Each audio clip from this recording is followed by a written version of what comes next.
This is a fan project. All material used are properties of their respective owners. I claim no ownership. Please do like, comment, and subscribe. Thank you and enjoy the video. Hi everyone, Hydra Asterisk here. So, just want to say sorry for the long delay. The video was planned to be, well, the week before this, but I got a lot of work emergencies, and last few days I got sick, so yeah.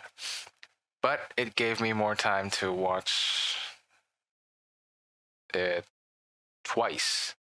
So in total, I've watched this series 3 times, including the one that I did the reaction from, just the first time. So let's just get into it. This video will be a review for Kamen Rider Black Sun. Where to start? Okay, let's just, I've never done the review before, so let's get to the pros and cons, what I like and dislike about the series. Okay, starting with what I like. It's a very well-made show. The camera work, the cinematography, the color choices, the filter that they use is very good. It's it's very cinematic.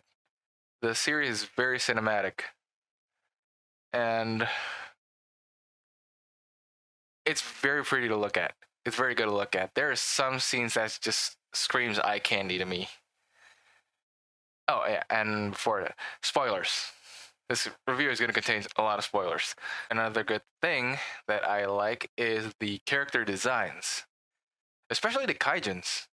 There are some, well, the half transform, but the full transform kaijins, with the exception of one, I think, are all very good. Like one of the things that I did not expect was Black Sun and Shadow Moon's kaijin form having more spotlight than I actually thought. Like, if you watch the reaction, the rider form for Black Sun debuts at episode 5. Before that, it's just kaijin form on the way, and I like the kaijin form, honestly. It pays homage to the original series, the pre-transformation during the Henshin and during the episode 1, the silhouette of the Bataman, and it pays homage to Ishinomori's original manga, where their actual forms are their kaijin forms, but more sleek. I do like the placement of the third leg, which is in the back, and surprisingly, that can also be used as swords. I like both of them, and like a little tidbit that I like about the kaijin form for Black Sun, it has a shade of green in it. That in some angles you can see the green popping out. Because if you don't know, just fun fact, Black's in the manga, he turns green first and then black, like the skin hardens. So yeah, that's a nice callback to it. Speaking of callbacks, there is a lot of callbacks in the show, like a lot of reference, Easter eggs, if you will. It feels like this series was made with love. Like they have so much respect for the source material, but they did their own shit with it, which I also respect. But what I'm talking about is the director and the writer. I think maybe a collaboration between both or either one. I think they're big Kamen Rider Black fans. Like, there's a lot of Easter eggs, like the first kaijin that we meet, like the first kaijin that Kotaro fought was a spider kaijin from like the original series. And then, spoilers, Kujira saving Kamen Rider Black, like reviving him from the dead. That also happened on the original series. And the Satan Saber. The friggin' Satan Saber that they finally revealed that it is the Satan Saber in the last episode. The design is the same. Like, dude, that is the Satan Saber. To say it's the Satan Saber from the beginning. The Easter eggs, the reference, like during the auction scenes, the pictures of the kaijins that being auctions were actual pictures of the old kaijins from the original Black series. That was nice. That was really nice. You can see the Stingfish, the Rhino kaijin from the old series. Another thing that I liked was the acting. This is a very well acted show. I had some high expectation because one, Kotaro was played by Hidetoshi Nishijima, who won an Oscar for Drive My Car. Tomoya Nakamura, who I heard was a good actor, and both of their performance, wow, they gave it their all. Like there is no half-ass shit in this. And then what's surprising to me is the child characters in the form of Aoi and Shunsuke. Shunsuke it was a bit tamer. You can see he's good, but there is still room to grow with the acting.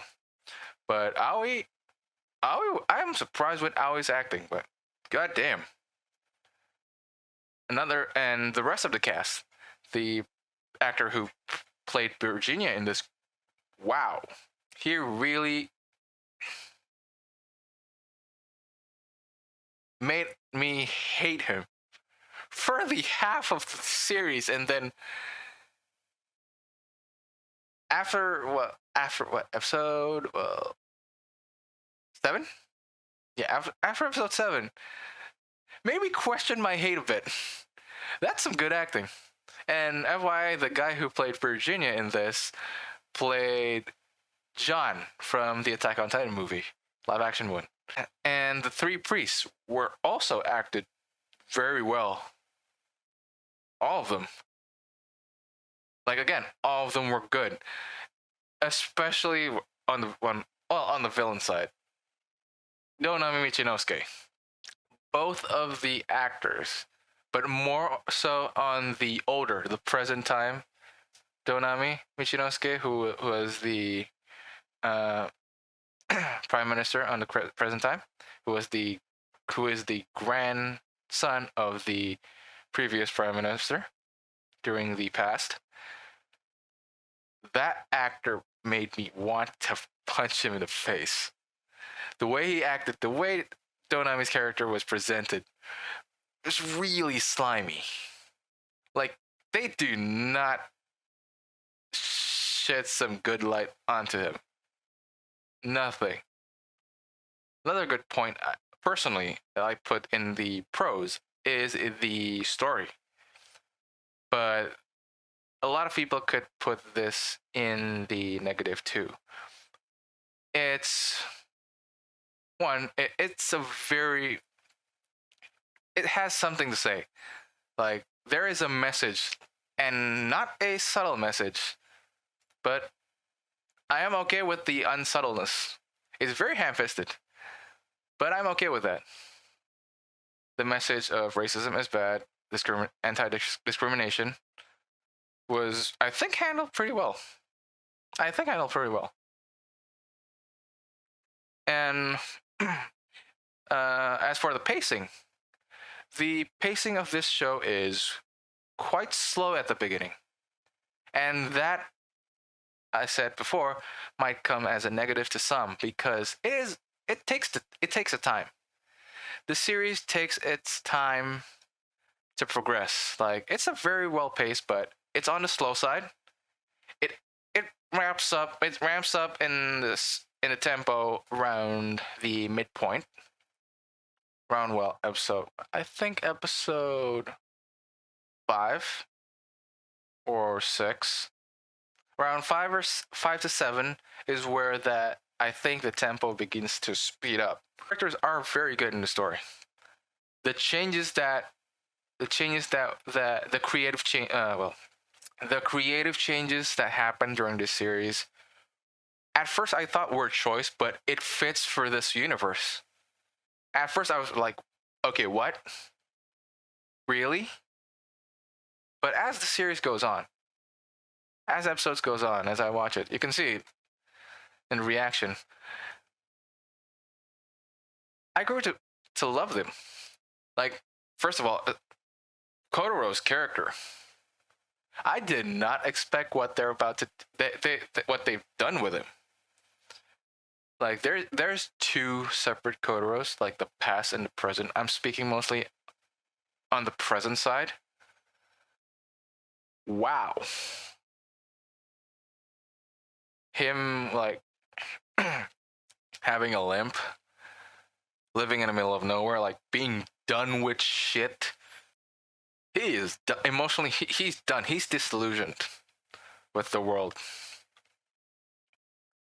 But deep down, he still has that spark, that heroic spark in him. He's a sad character. Like I don't know if he's more tragic than the original. I think he's more tragic than the original counterpart. Like shit, dude, this world again, but this world is very bleak. I'm gonna go back and forth between the story and the characters, but back to the story. But the tone of this world, god damn, it's bleak. This series is bleak. Like not dark, like not like edge grim dark shit. It's bleak. This is some real shit. I think it's some real shit. Now, I'm gonna continue on that point later on. But back to the characters. Nobuhiko, played by Tomoya Nakamura, is what I can call... He's a very conflicted character. Well, not really conflicted, but he has his ideals for coexistence at first. He strives to be the good guy. He's willing to fight for the Kaijin rights.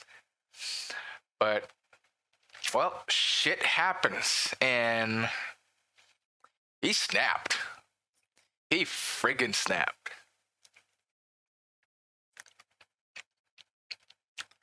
And I get why he's called Kamen Rider Shadow Moon in this, because he is more of a Kamen Rider to the Kaijins than the humans in the end. Because what happened, what I think how he got the name is, well, spoilers, Shinsuke is killed. He's friggin' lynched. And then, out of revenge, he actually evolved. But more on that later. Other standout character I'd like to talk about is Aoi.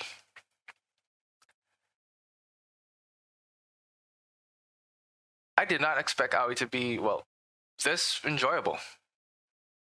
But Aoi started off, well, quite... There is some level of naiveness to Aoi at the beginning. But shit just keeps happening to her. And she grew the fuck up. And she, like, really grew the fuck up. She grew up fast. Well, let's recap what happened to her. Her adoptive mom got killed on episode 2. Her parents got captured. Her dad got turned to Kaijin and is killed in self-defense by Kojira. Her mom got killed by Virginia. Her dad got captured by Virginia too and was turned into Kaijin by Virginia. Her mom got killed by Virginia. Again, a bit of recap. And she got turned into Kaijin by Virginia. And then Shinsuke got killed by a freaking angry mob. Which she found out later.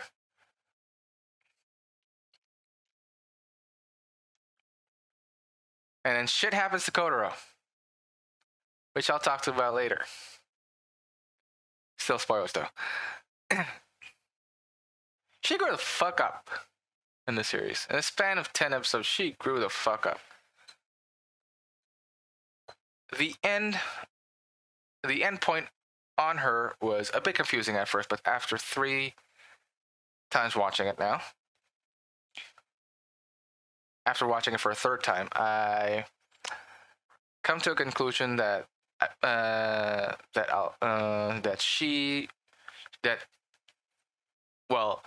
she'll fight any type of evil. Like, she's building a militia like Shadow Moon was before he snaps, but the militia will be used to fight any type of evil, not just discrimination against Kaijin, but all types of evil. That's what I'm getting at. I don't know about the methods she's using, but as she said, she's declaring war on all types of evil now. I don't know if violence is the only way, but that's the way it ends. Another character that stand out for me, surprisingly, was Virginia. He was such a dick in the beginning. Like, in present times, he was such a dick. He was such an asshole. Like, there is no good bone in his body. But looking back at the past, he was the most committed to the cause of Kaijin rights. He was an extremist on both sides. Seeing him becoming the most committed to basically Donami's lapdog was hard to watch. And in the end, after he got so many L's, like 1 L, he got his arm chopped off by Black Sun. 2nd L, he got force choked and kicked out by Shadow Moon. 3rd L, he got beat down by Aoi, who is now a Kaijin. The last L, he freaking died. This motherfucker put a Benkei to protect Aoi in the end. And that made me feel things. Like, starting off from episode 7 to 8 made me feel things for Virginia. Well, I was like, the shit that happens made me feel things. Like, I don't know how to feel. Like, can I sympathize with this character or not? Like, shit. In the end, I don't know if he's redeemed or not, but and yet he did some good. And his relationship with Aoi is pretty unique at the end.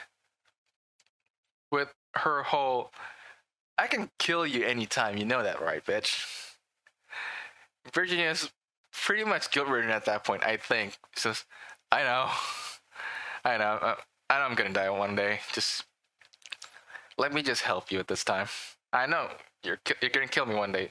Let's just get this over with. He's like that. Everything that he knew crumbled when he got kicked around by humans, and then he got kicked around by his own kind. He's taking L's on all sides. That shit shook him to the core.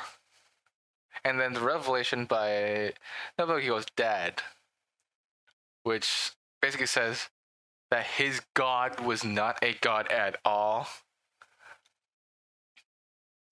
Yeah, that kind of shook him. Another change that I actually liked, the Creation King. And the mental gymnastic it put me through. Like, how dare they? Which comes back to the part where I said the creators really did their homework or really loved Kamen Rider Black, the original series. Like, and the manga, I think. Yeah. The Creation King during this series, in the series, is not a dangling heart on a string. At the start, he's a giant freaking grasshopper kaijin, which actually I liked. And in the past, I'm just gonna say he because in the flashback, it was revealed that he was a POW.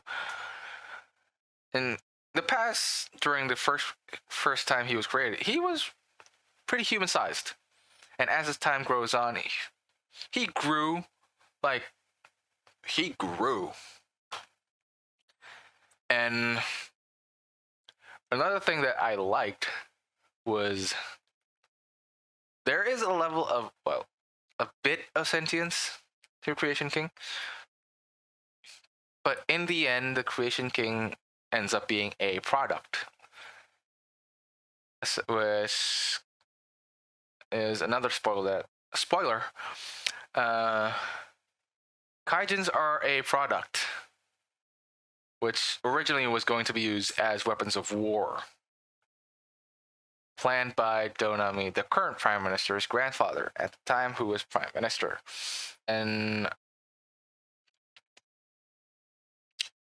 that's fucked up. A lot of humans. The public did not know about that at first. The government knows, but the public did not. People thought that they were just like a different race, like a mutation, like something alien. But when in fact they're actually humans at the start who were experimented on. Or in case of like a character like Shinsuke, who was born a kaijin. A half, I think, kaijin, because his dad was actually human. Her mom is a kaijin. Okay, back to the Creation King, which I did say he was a kaijin at the start. And then episode 6, well, not 6, 7 happened, which all the shit hit the fan at that point. All the shit hit the fan at episode 7. Kotaro attempts to kill the Creation King once again because he failed to do so at the past, which caused him his limp leg. And he almost killed it. He almost did the job. Like, he pulled a Kano and ripped his heart out of his body. But the heart still lives and is now dangling on a string. God damn you. That shit, god damn you. That shit threw me for a loop for a bit. God damn you. When his heart is still beating and then got propped up with cables, basically string. How dare they do that? And in the end, he also stabbed the heart with his hand, though. God damn this show.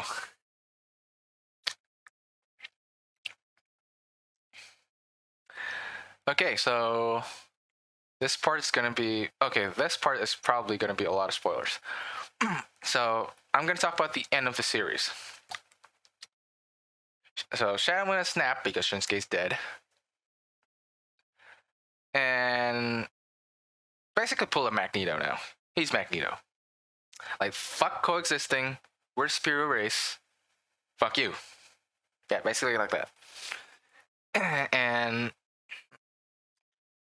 in the aftermath of episode 7, Black failed to kill the Creation King. And then his left leg, the same leg that was limbed, got cut off. And he now has one leg. And after Shinsuke's dead, Shadow Moon is now doing a coup on the Gorgon. On Gorgon, which, a bit of tangent. I like how they changed Gorgon from a friggin' cult. Like, there is a cult aspect to it, but it's now hide in the guise of a political party. The Gorgon Party. I like that. So back to the endgame. Shadow Moon is now the leader of Gorgon. Is trying to get the Kingstone from Black Sun, which end up killing him. And Kujira brought him to his lair to revive him. During that time, a lot of shit got revealed. Kaiju were humans, or once humans, being experimented on, and all that shit was a cover-up. Everything was basically a lie. So Shadow Moon opts to become the new Creation King. And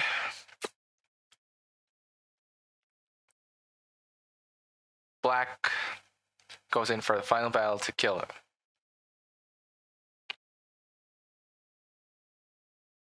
That battle was friggin' awesome. That was A tier. That was bloody in the right way, not gratuitous, but not Amazon level, which I'll have my say on the end.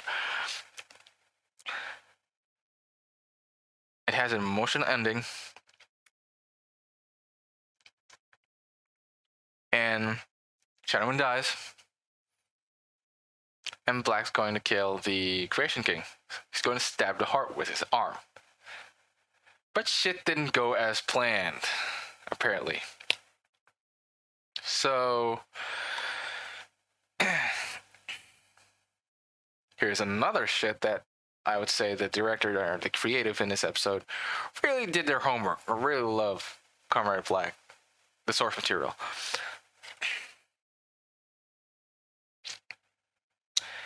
Because he stabbed it with this arm. And he has Kingstone in his possession. Black Sun got turned into Creation King. Which is what the fuck. Which is a very what the fuck moment for me. Seeing Black as the new Creation King was a bit hard to watch. Because one, it's a double whammy. It's a double whammy because basically Black is already a Creation King at the end of the original series. One. Like, when he beat Shadow Moon, he's the Creation King at that point. When I call it double whammy, it's the manga part that makes it a double whammy. Because in the manga, Black actually became, like, there's an alternate future, or an actual future that happens in the manga, where Black actually became the Creation King. That's a double whammy right there. And then it was revealed that the only way to beat to actually permanently kill the Creation King is with the Satan Saber. You have to stab it with the Satan Saber. So, like the original series, you need to stab it to the heart.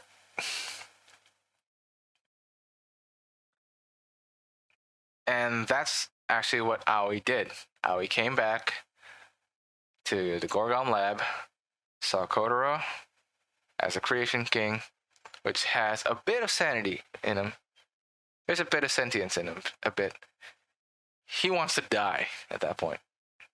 And Aoi begrudgingly grants him that wish. And the Creation King is dead. But what I did like, which coincides with the bleakness of this world, of this world's story is, even though the Creation King's gone, the Gorgon party is, I don't know, I think it's in shambles. The problem still exists. It's not just gone. Like, people are still being racist to Kaijins. And the new Prime Minister is just taking over the old Prime Minister's job. Going back to the original plan to make them a weapon. And Bisham, I think, is part of it. And she's part of the cabinet now.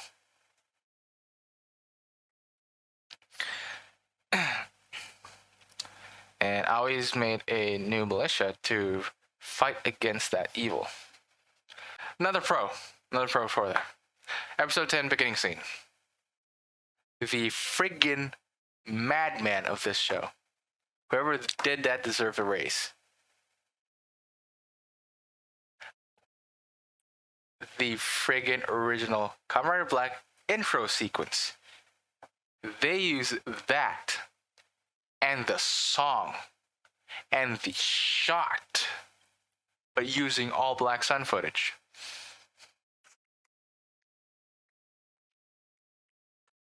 That deserves a clap, and I actually shed a tear. I actually shed tears of joy during that. That made me sing along.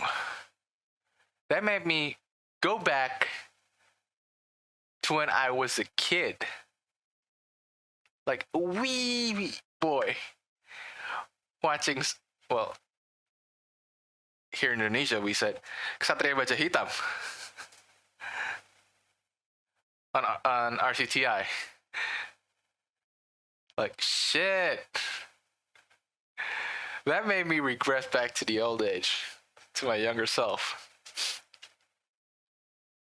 That shit was just perfect. Like, it recreated the scene, like, one for one. It recreated, like, I'd say 95%.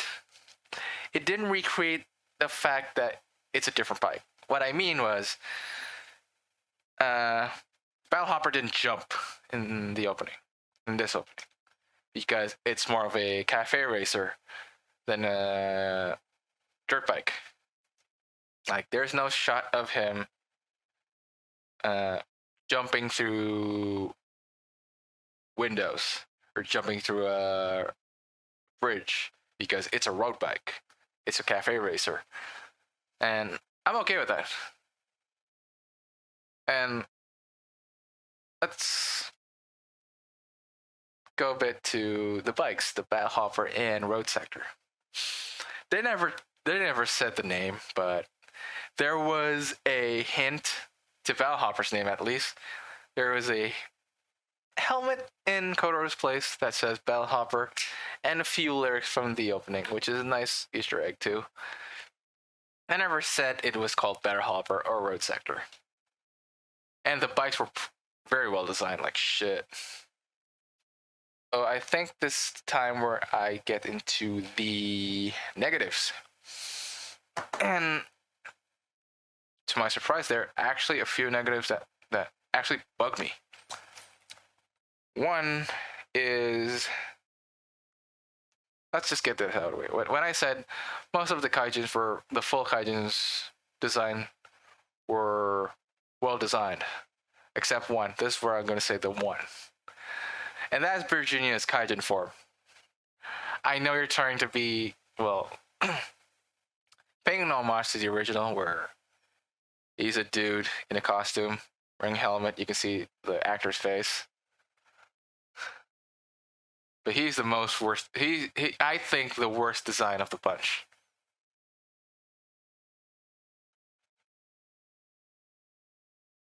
Like, I don't mind the black coloring. Like, I don't mind it. But the spikiness of it, I did not expect it to be so spiky. And you can definitely see it's a guy in a suit rather than a Kaijin form. You can see leathers between the armor points. You can see he's wearing, like, a guy wearing khakis inside it. which kind of breaks the immersion.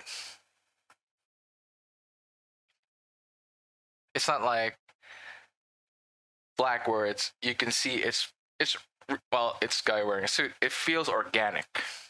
Another negative I like to say about this, which is honestly, I actually did not expect this. There's a lot of unexplained shit in this. Like, there's a lot of unexplained shit. Most glaring, I'd actually say, even though I like the form and what it does, the rider forms. The thing, first off, the rider forms are actually came out of nowhere. They never hint on it, but I think nobody knows about it. But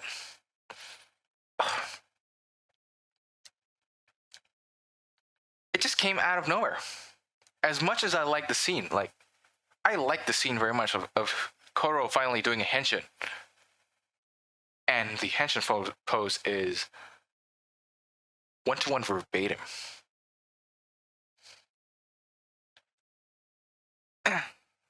It actually came out of nowhere. They never hint on him having a second form. Ever. In the series. Like, why didn't he transform into, the rider form during his first attempt at murdering the Creation King? Why didn't he do that? He was smaller at that point. Easily. And Nobuhiko too. He evolved out of race, but there was never any hint or build up to the rider form. Ever. And that actually bugs me. Because they could have just said, you have another form, but you really shouldn't use it that much unless it was a last resort. It would, just say, it would bring your full potential, but seriously, only use it when, or something. Another bullshit that has no explanation is actually the Kingstone. Like, this shit, this two stones is the MacGuffin of this show. Is the MacGuffin of the show.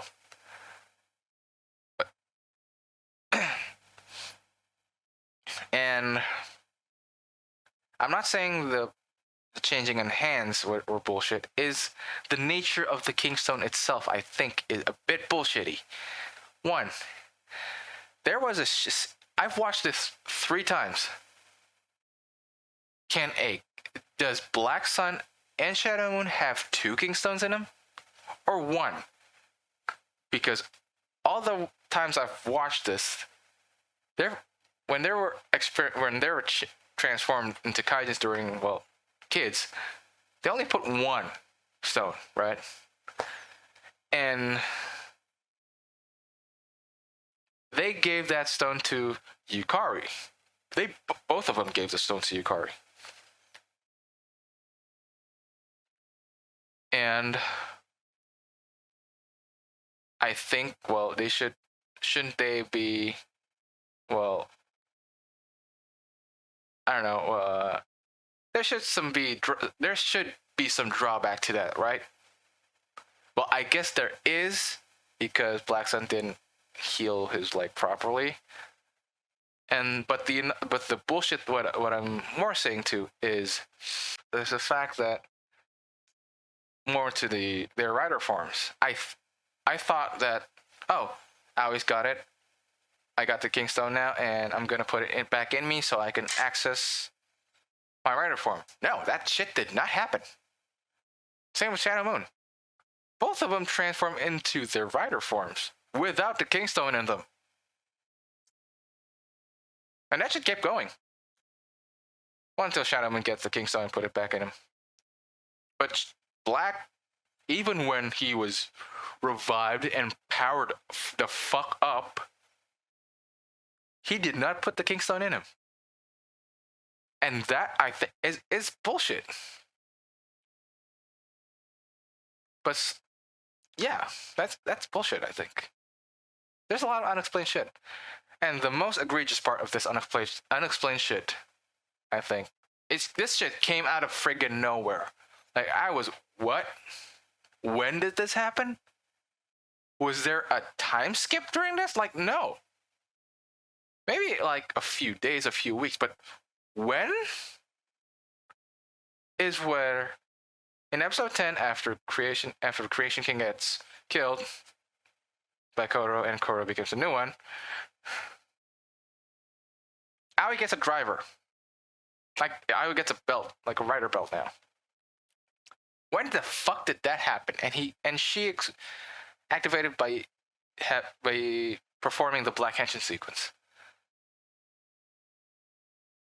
That scene got a huh from me, because 1, where the fuck did that came from?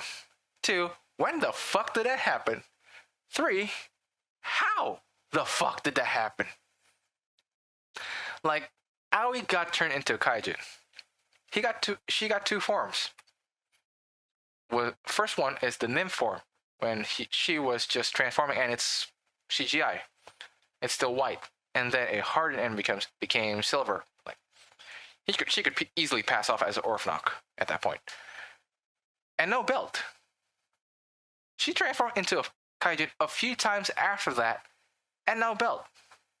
Just a normal kaijin transformation. And then at the 10th episode, the final episode, she got a belt, and the form is still the same. I don't know how to. I don't know where that came from. I don't know if that is even necessary. All my reasoning to that was, oh, new toys, another CSM. Got it. Yeah, no. Aoi himself is still good. Is a good character, but that scene just took me out of that episode, which was already that good, for a bit. That was the one huge blemish, I think, from that episode. Aoi getting a driver. She shouldn't gotten that. Yeah, that's the negatives, and maybe this might be for some. Again, what I said before during the pros, the pacing might not be for everyone. And the villains can be a tad comedic to some, but I think it works from here. Like, for example, the anti-kaijin movement leader, Igaki, is very cartoonish, but honestly, I've seen person like that. And some people might call Igaki acting like very cartoonish villains, but I've actually seen people who act like that. Like, no joke. And yeah, some of the villains may seem cartoonish, but I actually think it works. That could be put in the cons for some people. And personally, what I think is a con, it's just me, it's personal. Not making Val Hopper sentient. That shit could have been an AI or some shit. But no, it's just a bike. A very good looking bike, but still, that could have been something. Overall thoughts on this. So that's the pros and cons. So what do I actually, my overall thoughts about it? I like this show. I like the show quite a lot. But I've watched this show again 3 times now. I don't want to watch it as much. Like, I watched it for the second time and the third time for further review. A few episodes can be hard to watch, like especially episode 7. A lot of people may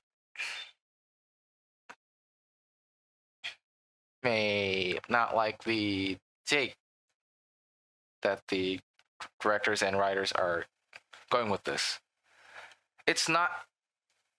What I'm going to say is, Kamen Rider Black Sun is not a show for everyone. Like, it's not even a show for all. Not even diehard Kamen Rider Black fans would immediately love this. There are choices that were made that might turn off some people. And I mean, it's their choice, but I actually enjoy the series. So to put it like a what? Quick comparison. Like, is this show better than Amazon's or not? Yes. Yes. This show is better than Amazon's. No argument there. Better than Amazon Season 1? Yes. Better than Amazon Season 2? Oh, fuck yes. Better than the Amazon's movie. We don't talk about the movie. We do not talk about the Amazon movie.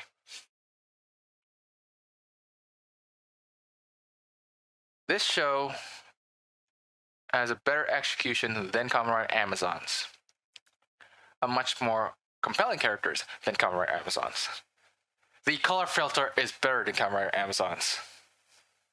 The story is more compelling, the characters are more interesting, and the message is more clear. The message that they're trying to convey is more clear in Black Sun than in Amazon's. So yeah, it is leaps and bounds better than Amazon's. It's more well made.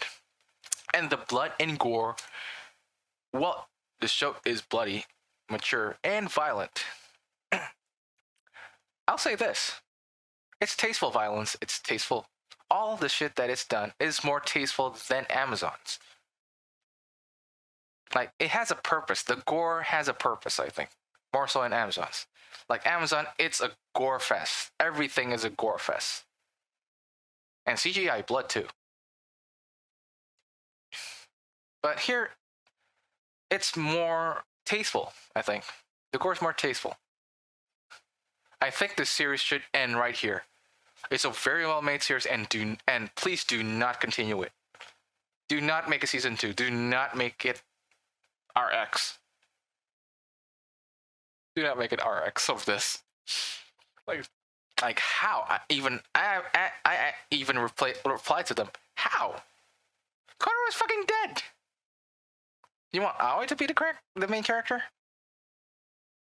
I mean, she can, but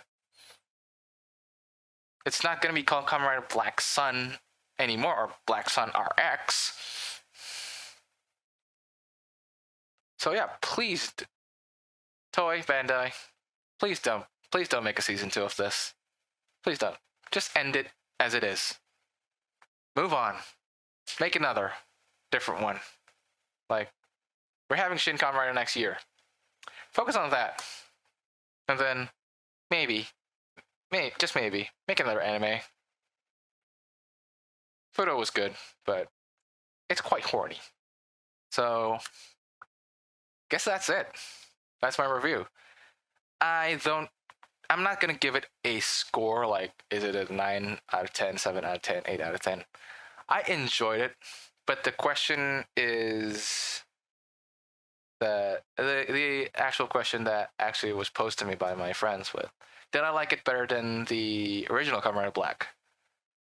That is actually a hard question, because I like it both equally. But I love Kamen Rider Black so much, but I do realize it has a few problems. Same with this. I like it quite a lot, but it has a few problems.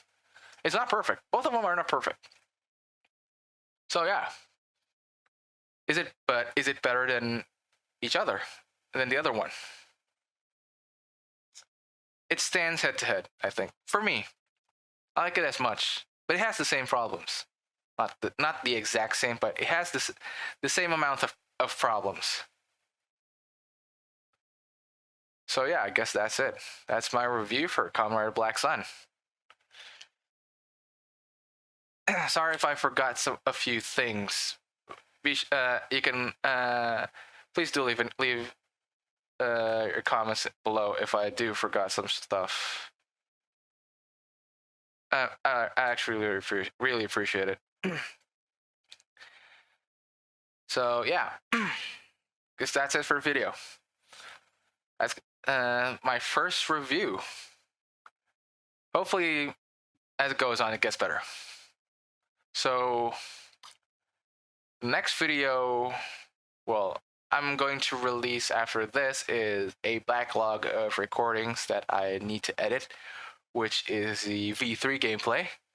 But the next actual video that I'm going to record is, like I said, Kamen Rider BLACK Through the Years, which is my thoughts and my analysis, my personal analysis and thoughts of the Kamen Rider BLACK franchise, because I've already reviewed Black Sun. So yeah, thank you for watching. Please follow me on all the things. I really appreciate it. Like, comment, and subscribe. See you in the next video. Stay tuned. I'm Fedora Asterisk, and I'm signing off. Bye.